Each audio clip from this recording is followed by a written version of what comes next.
Good afternoon, everyone. The day after, the night before, massive disappointment after all the hype and to really feel like football was coming home finally. I mean, we've seen that with irony and not as a arrogance, but as a sort of homage to the fact that we've been here so many times and never really replicated what had happened so many years before. But it really felt like this opportunity was once in a lifetime and was going to happen and was really going to galvanise the country. I don't normally do lots of videos about international football. I'm not a massive fan of it. I watch the World Cup, watch the Euros. That's about it. You know, the friendlies and the build-up and stuff to get to these competitions. I'm not really a massive fan, so I'm not going to sit here and make out that I am, because I'm not. But I think there's some positives that we can take out of the whole tournament, as well as some negatives. So for me, the positives and the negative are either side of the same coin. So before the game, we stood as a country united together, absolutely loving our neighbours, our friends, all the communities and everything. We've seen the videos of Islamic schools cheering on England, of Stormzy and all these kind of people, from different communities, from ethnic backgrounds and all the rest of it. I work for a company that takes on lots of people from Eastern Europe, certainly Romania, Poland, Portugal, Brazil. We've got lots of people from those countries, and all of those people were supporting England. Even in the early days of the competition, not just in the final, they wanted England to win. They live in England, and they want England to do well. And so it brought the country together.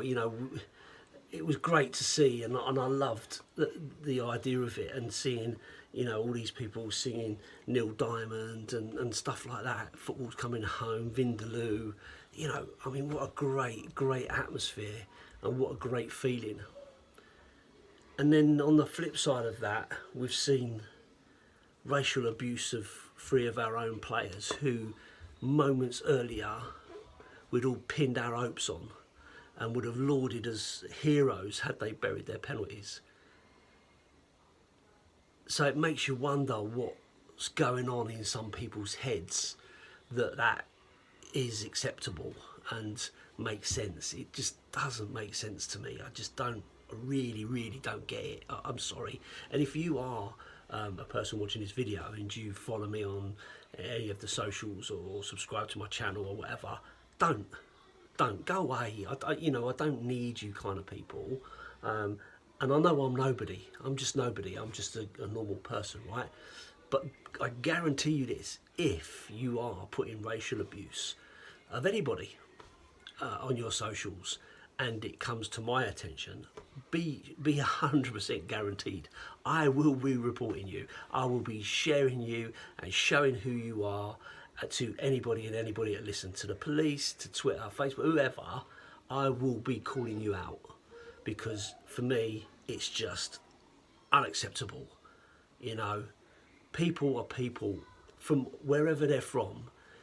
Get yourself out there, get meeting people, go and live in somebody else's community, go and visit other people's countries when you can, and see that people are just generally people, and they all just want to get along. And use people that decide to try to divide us, you're just scum, and I've got no time for you. So climb back under the rock that you came from, never to show your face again. Anyway, enough of the preaching. I just wanted to also say that I thought that the whole squad deserves some recognition. I can now understand why West Ham fans are raving about Declan Rice. I thought he had a brilliant tournament, absolutely brilliant tournament. He looked immense last night. Calvin Phillips I thought was fantastic. I I thought he run his socks off and worked really, really hard. You know, and his family should, and I'm sure they are, be really, really proud of him. Jack Grealish carrying the weight of the country on his shoulders, and every time he got the ball, everybody was cheering and expecting something. Saka, even though I'm a Tottenham fan, I feel for the kid. He's a 19-year-old kid.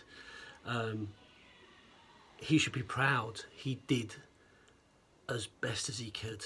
He made a mistake in the penalty. Happens, you know, it happens. But his overall tournament, fantastic. You know, deserves all the praise, and the kid's obviously got a massive, massive future. I just hope he can find a better club to play for. I'm glad to get that in there. And again, you know, I don't care what anyone says. Harry Kane, whilst he didn't have a brilliant second half to that game, his first half performance and his ability throughout the tournament has been second to none.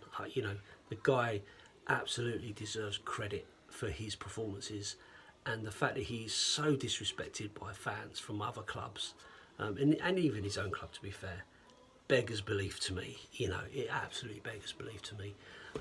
You know, his link-up play, you know, sometimes he's our best playmaker. And then they complain he's not in the box. Alan Shearer last night complained, oh, he's not in the box, he's too deep and all the rest of it. But the work rate that he puts in the midfield, he can't be in two places at once. And for me, the game was calling out for someone to get hold of the ball in midfield and really make something happen. And nobody was prepared to do that. No one seemed to be able to do that. You know, the penalty shootout thing. You know, I understand why Southgate brought on Rashford and Sancho to take those penalties. These are big players for big clubs who should be able to take the pressure and score the goals. But those kind of penalties in those kind of games are always the worst kind of penalties. Harry Maguire penalty, that's the penalty you want to hit. The guy smashed the camera. That's the penalty you want to be playing in a game like this. Not this stop, chip. Don't, you're killing me, you know. And those kind of penalties are always going to be the ones that, you know, you're thinking too much. You're putting too much in there and you're thinking too much, and that's what happens. So maybe the lesson for the penalty takers is smash it high in the corner or low in the corner, you know, and you've got more chance. You know, you start trying to be too clever, you know, this could be the outcome, and then you're carrying all that guilt and upset with you, and you don't need to. But those guys have nothing to be ashamed of. At the end of the day, it's professional sport, it happens. Someone's got to win, someone's got to lose. So, you know, take it for what it is and move on. There will be another tournament, of course there will. They're not the first team not to win a major cup, as we know. So, you know, one day it will happen for us, and when it does, we can all be super, super proud. And I hope that we can all come together and stay together for the long term, rather than this 5 minutes of, you know, all loving each other to the next minute hating each other for the colour of our skin. It makes no sense to me, and I hate it. So, you know, I have to say that there's so many other things you could call out throughout the tournament about all the players and about the work rate and the togetherness and all the rest of it. I mean, these guys, you know, we look at them like privileged, you know, they are absolutely privileged and blah, blah, blah. But these guys come from similar backgrounds to you and I. They've grown up in council estates, they've been hungry, they've had to work hard. They've just managed to work hard in something that the majority of us don't get to do. Anyway, I just like to say that this feeling of togetherness has been really important at this time when things have been so horrible, and I hope that those people that are spreading the hate currently wake up to realise that they're on the wrong side. They're on the wrong side of history. This won't win, you know, and your small-mindedness is just pathetic. Anyway, apologies for the dust and the dirt and the state of me. I've got a week off this week and I'm decorating, so this isn't dandruff, this is dust from sanding. So I hope you will get over the loss very soon and feel good moving forward. Up the Spurs.